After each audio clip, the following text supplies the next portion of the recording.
अस्सलाम वालेकुम बेटा, मैं हूं आपकी प्यारी सी केमिस्ट्री टीचर हफ्सा राना और ये है आपका फेवरेट केमिस्ट्री चैनल आसान केमिस्ट्री। पार्ट 2 की केमिस्ट्री को हमने शुरू किया हुआ है और हम पढ़ रहे हैं चैप्टर नंबर 7 और आज है हमारा लेक्चर नंबर 3। तो शुरू करते हैं बेटा। अभी मैं कहूंगी नोट्स बनाते रहिएगा, खुद नोट्स बनाएंगे तो ज्यादा फायदा होगा। चले आए शुरू करते हैं।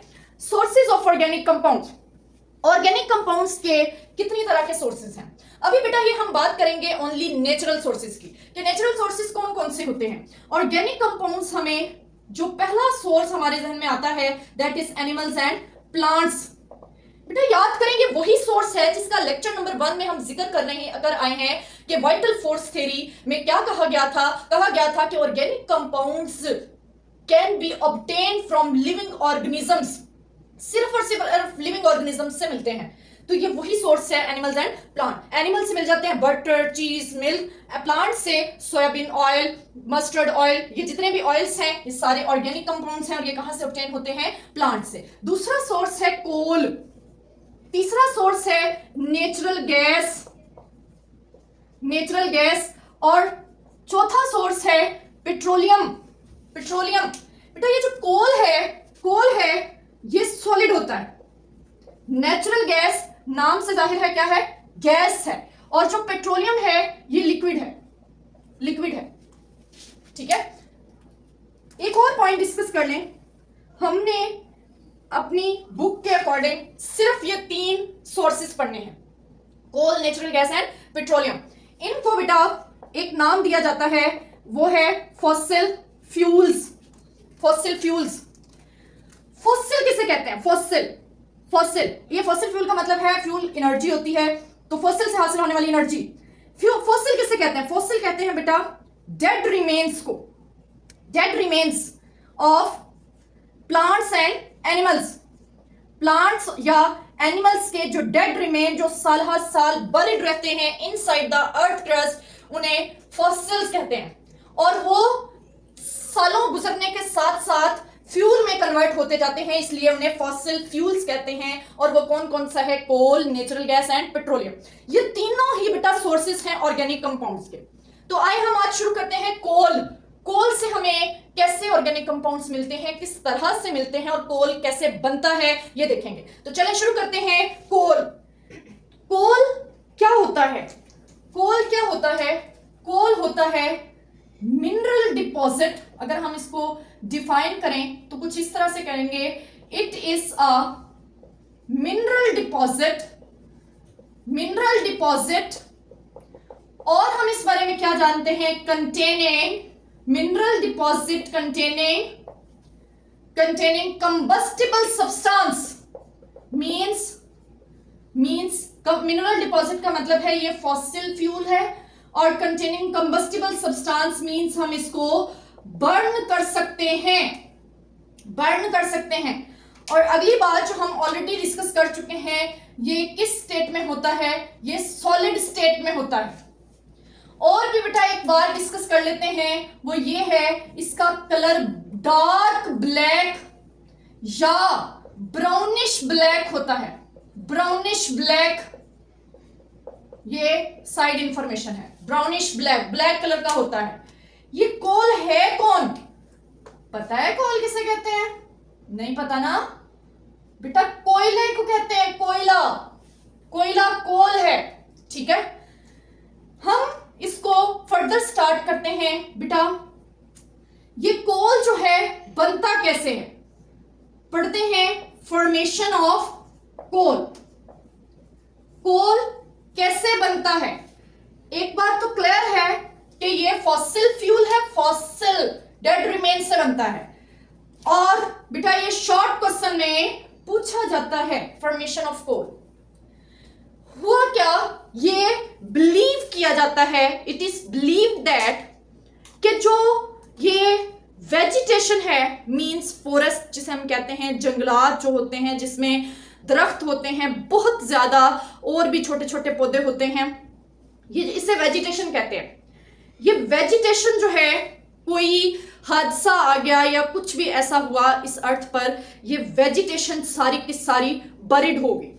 इसको ऐसे भी सोच सोचा जाता है कि बेटा ये जैसे जंगलात थे, ये अर्थ जो है बिल्कुल उलट गई, वो जो सारे के सारे जंगलात हैं वो उलट गए और बरिड हो गए और वो बरिड हो गए इनसाइड द अर्थ क्रस्ट, और आहिस्ता आहिस्ता आहिस्ता आहिस्ता सालों गुजरने के साथ साथ वो नीचे और ज्यादा नीचे चलते के चले गए, बरिड हो गए।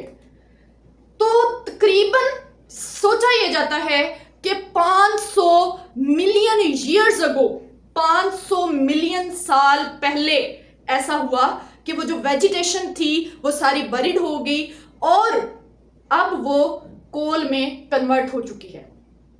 ठीक है, तो हम इसको कैसे कहेंगे? हम कहेंगे it is believe that plants, जिसे मैंने वेजिटेशन का नाम दिया, vegetation buried inside the earth crust about 500 million years ago। पता है कितने साल बनते हैं? 500 मिलियन में 10 लाख होता है। करोड़ों साल पहले सारी वेजिटेशन बरिड हो गई इनसाइड द अर्थ। और फिर क्या हुआ? फिर उसके ऊपर हुआ bacterial and chemical action. Due to bacterial and chemical action वो जो बरिड हो गई थी vegetation, it was converted into peat. और ये पीट अम्मी ने पीट दिया, गलती करने पर ही पीटा होगा, ऐसे तो नहीं पीटा। ओके, ये वो पीट नहीं है बेटा जो आपको पड़ती रहती है, ये है पीट में कन्वर्ट होगी। अब पीट जो है एक स्टेज है जहां से कोल बनना शुरू होती है। तो हम पढ़ते हैं stages in the formation of coal की फॉर्मेशन में कौन कौन सी स्टेजेस हैं, चलें देखते हैं। पहले बेटा ये जो वेजिटेशन है, वुडी प्लांट्स या ट्रीज, जिसे हम कहते हैं, ये कन्वर्ट हो गए पीट में। फिर से पीट आ गए, साथ ही बच्चों को मार पीट याद आ जाती है। ये कैसे कन्वर्ट हुए? बैक्टीरियल एंड केमिकल एक्शन की वजह से, वही जिसे हम 500 मिलियन साल कह रहे हैं, और ये पीट में कन्वर्ट हो गए। Peat is the first stage of coal formation. ये पीट जो है कन्वर्ट हो गया। हम इसको कर लेते हैं कि ये पहले पीट बना, फिर ये जो पीट है ये कन्वर्ट हो गया किसी और चीज में। इससे पहले मैं आपको बता दूं, ये जो प्लांट्स थे बरिड हुए और इनके ऊपर बैक्टीरियल एंड केमिकल एक्शन वजह से गल नहीं जाती चीज, गल के ये सॉफ्ट सी एक मटेरियल बन गया, स्पॉन्जी मटेरियल। उसे पीट का नाम देते, स्पॉन्जी। ये ब्राउन कलर का होता है, स्पॉन्जी, सॉफ्ट होता है ये। ठीक है, क्या क्या इसके बारे में मैंने बोला है? ये सॉफ्ट होता है, ये स्पॉन्जी होता है, इसमें कार्बन कंटेंट काफी कम होता है। कार्बन कंटेंट कितना होता है? 50 to 55% कार्बन। ये फर्स्ट स्टेज है बेटा। ये फिर इसके ऊपर सेडिमेंट्री प्रेशर आया, रॉक्स का प्रेशर, जमीन का प्रेशर, ये अर्थ क्रस्ट का प्रेशर आना शुरू हो गया। ये और ज्यादा दबना शुरू हो गया और नीचे चला जाता रहा। मींस अब इसके ऊपर क्या हो रहा है? इसके ऊपर आया high temperature and high pressure. High temperature लगा और हाई प्रेशर, ये दब गया, अब जो सॉफ्ट चीज है वो किस में कन्वर्ट हो जाएगी, हार्ड चीज में। और वो हार्ड चीज क्या बन जाएगी बेटा, वो बन गई lignite. Lignite is the second stage of coal formation. Lignite बन गया। अब लिग्नाइट की क्या क्या कैरेक्टरिस्टिक्स हैं, लिग्नाइट की है ये बेटा डार्क ब्राउन कलर का होता है, ये थोड़ा हार्ड हो चुका है, हार्ड। इसमें जो कार्बन कंटेंट है वो 65 से 70% होता है कार्बन, ठीक है, इतनी ही बातें हमें पता है। अब इसके बाद ये जो लिग्नाइट है ये मजीद अर्थ के नीचे जाता रहा। अब जैसे जैसे नीचे जाएगा बेटा प्रेशर जो है वो बढ़ता चला जाएगा, और ये इसको क्या फेस करना पड़ेगा, हाई प्रेशर। और हाई प्रेशर की वजह से ये किसमें कन्वर्ट होने लगा है, ये हो गया एक और फॉर्म में बिटुमिनस कोल। ये बिटुमिनस कोल में कन्वर्ट हो चुका है। This is the third stage of coal formation and lignite is the second stage, bituminous कोल।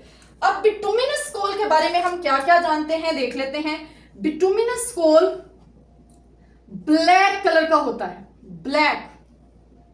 और बेटा हम इसके बारे में क्या जानते हैं, और हम ये जानते हैं कि ये बहुत ज्यादा हार्डेस्ट होता है, हार्डेस्ट। और हम इसके बारे में ये जानते हैं कि इसमें कितनी कार्बन होती है, इसमें होती है 72 80%, इसमें होती है 75 to 80% कार्बन होती है, ये होती है इसकी।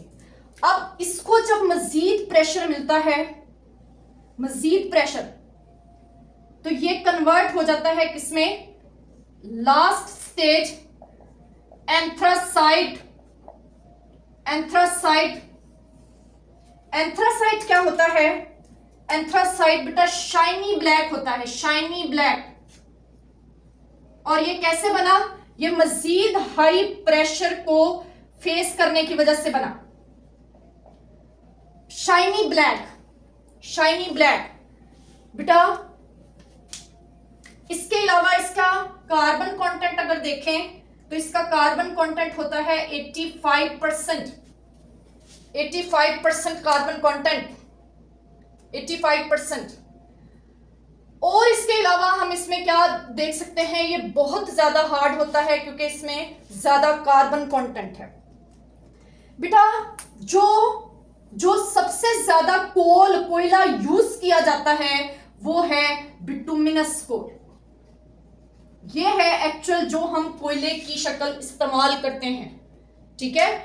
जितनी भी वर्ल्ड में कोयला जितना भी यूज हो रहा है वो बिटुमिनस कोल यूज हो रहा है, क्योंकि एंथ्रासाइट बहुत ज्यादा डीप है और ये बहुत शाइनी सा एक कोल होता है। अगर आप लोगों ने सुरमा देखा हुआ है, सुरमा जी, आंखों में लगाने वाला सुरमे का पत्थर देखा हुआ है तो वो एंथ्रासाइट होता है, शाइनी ब्लैक, बहुत प्यारा लगता है वो।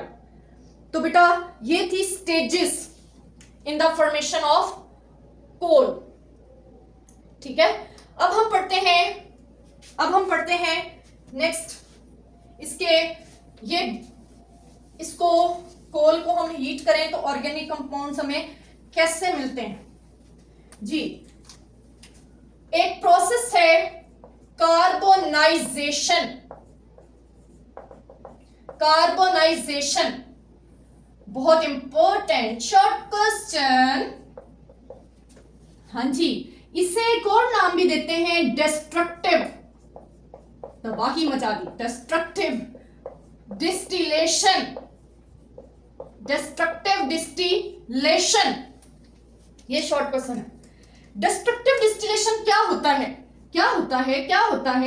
है when coal is heated at high temperature. High temperature, question क्या आएगा मैडम, कितना हाई, कितना हाई, 500 से 1000 डिग्री सेल्सियस के दरमियान, इतना high. And in the absence of, in the absence of air, air की एब्सेंस नहीं होनी चाहिए। अगर एयर की प्रेजेंस हो तो हम उस बर्निंग को कहते हैं कंबसन, और अगर एयर की प्रेजेंस हो तो हम कहते हैं कंबसन, और एयर की एब्सेंस हो तो हम कहते हैं carbonisation. It is converted into तीन चीजें, ये तीन चीजों में कन्वर्ट हो जाता है। क्या हुआ बेटा, क्या हुआ है, कोल जो है वो तीन चीजों में कन्वर्ट हो गया। कोक, कोल टार या कोल गैस, इन तीन चीजों में कन्वर्ट हो जाता है। जो कोक होती है वो होती है सॉलिड, जो कोल टार होता है वो होता है लिक्विड, और जो कोल गैस है वो नाम से जाहिर है गैस। अब कोल गैस को सॉलिड तो नहीं बोल देंगे, नहीं, हम इतने भी नल्ले नहीं है मैडम जितना आप हमें समझ रही हैं। ओके, नो नो नो, मैं आपको कुछ नहीं समझ रही बेटा। कोल 500 से 1000 डिग्री सेल्सियस का टेम्परेचर और in the absence of air में कन्वर्ट होता है इन तीन प्रोडक्ट्स में। इसको कहते हैं कार्बोनाइजेशन, कार्बोनाइजेशन। इससे आगे अब हम पढ़ते हैं कि हम कोल को कहां कहां यूज करते हैं और पाकिस्तान में कितना कोयला बन रहा है, कितना कोयला बन रहा है जी। तो हम देखते हैं कि ये जो सिर्फ अगर मैं कोल टार की बात करूं, कोल टार, कोल टार, कोल टार की अगर हम फ्रैक्शनल डिस्टिलेशन करें, कोल टार की कौन सी डिस्टिलेशन, फ्रैक्शनल डिस्टिलेशन, तो हमें बहुत सारे ऑर्गेनिक कंपाउंड्स मिलते हैं, 270 एरोमेटिक कंपाउंड्स मिलते हैं। एरोमेटिक क्या होते हैं, बेंजीन रिंग वाले, डिस्कस करेंगे। कोल टार से हमें इतने कंपाउंड्स मिलते हैं, कोक से इससे भी ज्यादा मिलेंगे, कोल गैस से भी काफी सारे मिलेंगे। ठीक है, अब हम देखते हैं कि कोयला यूज कहां कहां होता है। तो आंसर आ चुका है बच्चों की तरफ से, कह रहे हैं जलने के काम आता है। बेटा जल के कहां कहां काम आता है ये देखना है। पाकिस्तान में 184 बिलियन टन्स इन पाकिस्तान, इतना कोयला हर साल निकलता है, यूज किया जाता है 184 बिलियन टन्स। और ये कहां कहां यूज होता है जी बेटा जी, ये यूज होता है 80% ऑफ कोल, इसका 80% is used to bake bricks, bricks in lime kiln. Lime kiln कहते हैं बेटा ये जो ईंटें बनाने वाले भट्टे होते हैं लंबे लंबे, अब्बू कहते थे अगर पढ़ाई ना की तो ईंटों वाले भट्टे पे लगवा दूंगा, ये वही वाले हैं। तो ब्रिक्स इन लाइम किलन, ये जो ईंटों के भट्टे होते हैं वहां पर ईंटों को पकाया जाता है, किसके जरिए, कोल के जरिए। 80% वहां पर यूज हो रहा है। और भी बेटा ये यूज होता है फॉर डोमेस्टिक पर्पस, सम, ऐसे लिख लें, some quantity is used for domestic purpose, domestic purpose के लिए ये यूज होती, मीन्स घर के काम, खाना बनाना या इस तरह के कामों के लिए यूज होती है। बेटा पाकिस्तान में डेवलपमेंट ऑफ कोल पर काम किया जा रहा है और इसके लिए एक अथॉरिटी है जिसका नाम है सिंध कोल अथॉरिटी। ये काम कर रही है कि इसको कोयले को ऑब्टेन किया जाए, निकाला जाए और फिर इसको पावर जनरेशन के लिए यूज किया जाए। इसके अलावा पंजाब में भी ये काम हो रहा है, KPK में भी, और बलोचिस्तान कोल अथॉरिटी भी वर्क कर रही है। ये था बेटा कोल। अब हम सेकेंड फॉसिल फ्यूल पढ़ते हैं जो कि है नेचुरल गैस। छोटा सा है, अभी हमने खत्म कर लेना है। सेकेंड है नेचुरल गैस। शॉर्ट क्वेश्चन के तौर पर आपने इसको प्रिपेयर कर लेना है। नेचुरल गैस क्या होता है? It is a mixture of low boiling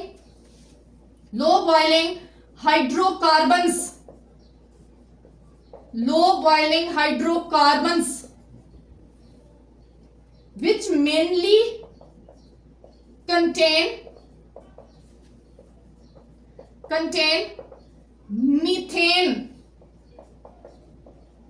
methane. इसको हम नेचुरल गैस कहते हैं। बेटा ये लो बॉइलिंग हाइड्रोकार्बन्स कौन कौन सी होती हैं? कंपोजिशन इसकी चेक कर लेते हैं। कंपोजिशन, जब हमने इसकी कंपोजिशन चेक करी तो हमें पता चला कि इसमें होता है मेजर पोर्शन मीथेन का, वो हम ऊपर लिख भी चुके हैं। मेजर पोर्शन सिर्फ और सिर्फ मीथेन का होता है। फिर हमें पता चला कि इसमें और भी कुछ होता है। इथेन होती है, प्रोपेन होती है, ब्यूटेन होती है, ये होता है, वो होता है, एटसेट्रा। नहीं, ये वो नहीं, इथेन, प्रोपेन, ब्यूटेन। इसके अलावा कार्बन डाइऑक्साइड होती है, नाइट्रोजन गैस होती है, हीलियम गैस होती है, हाइड्रोजन सल्फाइड गैस होती है, एटसेट्रा। इससे नेचुरल गैस बनी होती है। नेचुरल गैस की फॉर्मेशन, बेटा जैसे हमने कोल को देखा कि हमने वहां पर प्लांट्स का जिक्र नहीं किया है, वो तकरीबन सारे के सारे वेजिटेशन की डिकम्पोजिशन से बनते हैं। इसी तरह it is formed by the decomposition of organic matter। अब ऑर्गेनिक मैटर में प्लांट्स, एनिमल्स दोनों आ जाते हैं। ये इनके डिके से बनता है। इसके यूजेस क्या क्या हैं? Uses, it is used for power generation समझते हैं? सिंपल अगर मैं कहूं तो बिजली भी बनाई जा सकती है। In cement and fertilizer industry.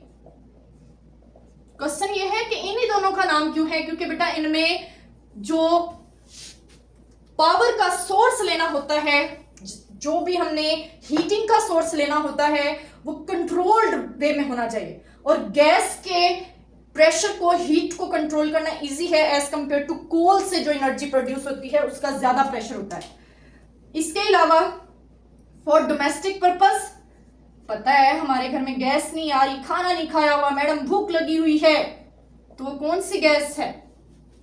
Natural gas. Pakistan में इसे सुई गैस कहा जाता है, सुई गैस। और इसके अलावा आपने देखा होगा CNG, गाड़ियां चल रही थी इस पर, अभी कम हो गई हैं। Compressed natural gas and LNG liquefied natural gas, ये भी नेचुरल गैस है। तो बेटा हमने दो सोर्सेस पढ़े, कोल एंड नेचुरल गैस, और इस लेक्चर के नेक्स्ट पार्ट में हम पढ़ेंगे पेट्रोलियम। हंसते रहें, मुस्कुराते रहें, खुश रहें। अल्लाह हाफिज।